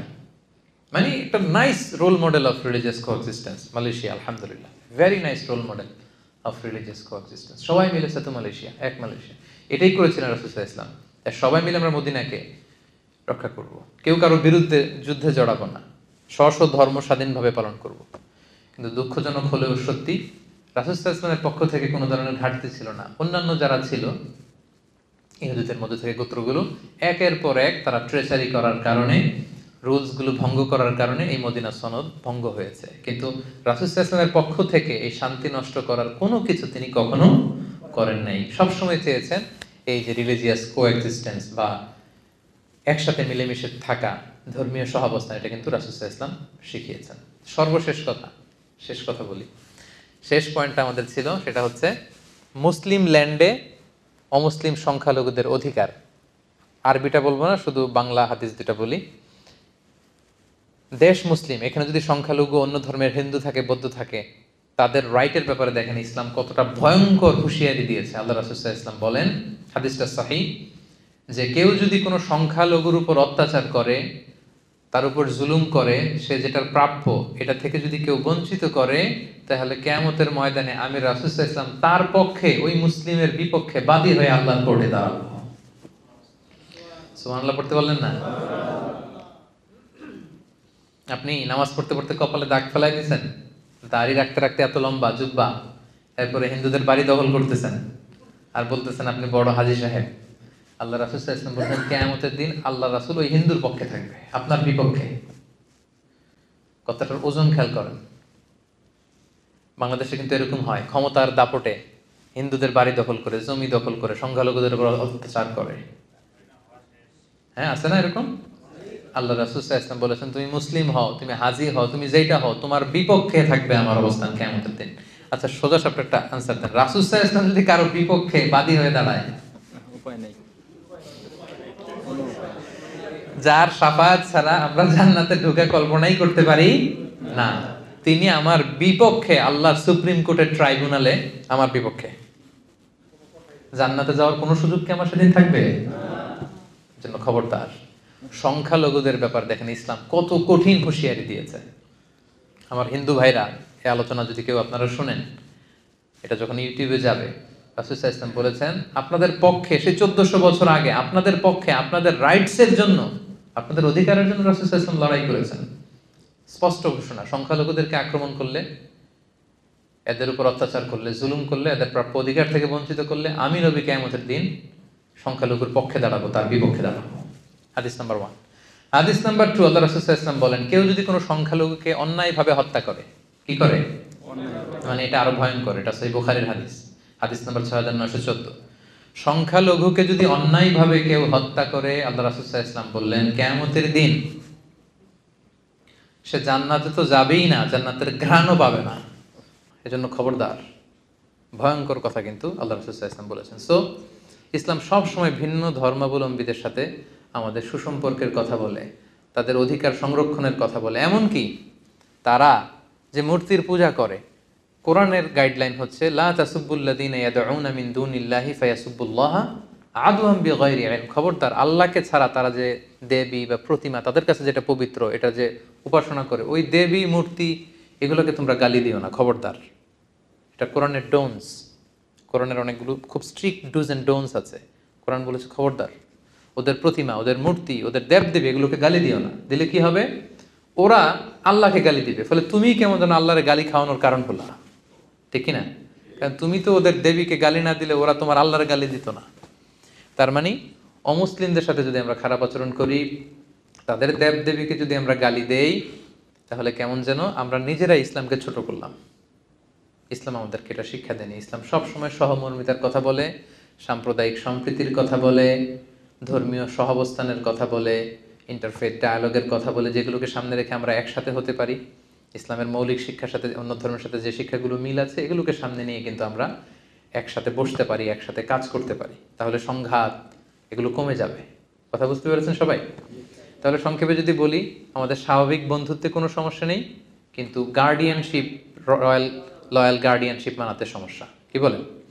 এরপর ধরেন আমাদের সামাজিক যে ডিলিংস, আমাদের আমাদের যে রাজনৈতিক ডিলিংস, আমাদের অর্থনৈতিক যে ডিলিংস, এগুলোতে কোনো সমস্যা নেই।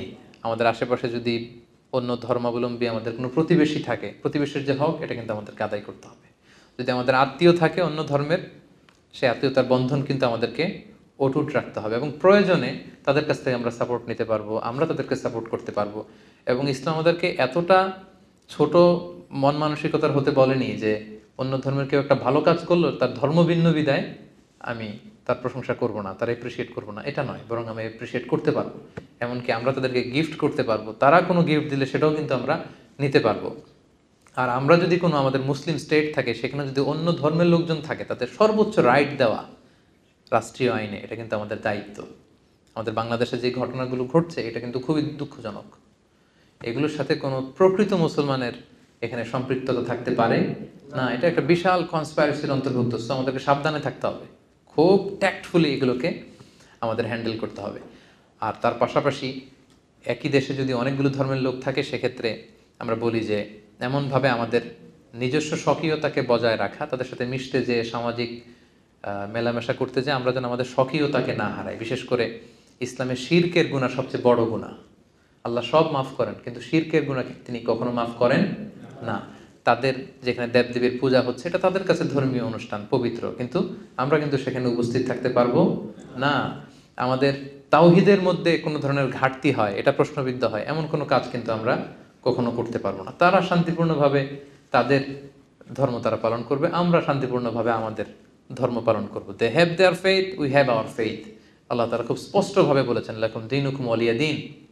তারা তাদের ধর্ম সুন্দরভাবে পালন করবে, আমরা আমাদের ধর্ম সুন্দরভাবে পালন করব। এবং এটাই হচ্ছে ইসলামের সাম্প্রদায়িক সম্প্রীতির শিক্ষা। ইসলাম সব সময় আমাদেরকে অন্য ধর্মের প্রতি শ্রদ্ধাশীল হতে বলে, এবং ধর্মীয় সহাবস্থানের কথা বলে, মিলেমিশে একসাথে থাকবার কথা বলে। ইসলাম কখনোই দাঙ্গা, হাঙ্গামা, বিরোধ এগুলোতে কখনো জড়ানোর ব্যাপারে কিন্তু আমাদেরকে উৎসাহিত করে না। And this is the true essence of Islam. আল্লাহ তাআলা আমাদের সবাইকে কথাগুলো বোঝার ও আমল করার তৌফিক দান করুক। যতগুলো কথা বলেছি কোরআন সুন্নাহর আলোকে, দলিল ভিত্তিক বলেছি, তারপরেও আমার মনের অজান্তে কোনো মিস ইনফরমেশন যদি আমার মুখ ফসকে বেরিয়ে যায়, সেগুলো যেন আল্লাহ পাক আপনাদের স্মৃতিপট থেকে মুছে দেয়, আমরা পড়ি আমিন। আর সত্য সুন্দর কল্যাণ করে ইসলামের পক্ষে যা বললাম তার সবগুলো আল্লাহ তাআলা প্রথমে আমাকে আমলের তৌফিক দান করুক এবং আপনাদের সবাইকে আমলের তৌফিক দান করুক, আমরা পড়ি আমিন। হাযা মা ইনদি ওয়াল ইলমু ইনদাল্লাহ আলাইহি তাওয়াক্কালতু ওয়া ইলাইহি উনীব। ওয়াসসালামু আলাইকুম ওয়া রাহমাতুল্লাহি ওয়া বারাকাতুহু।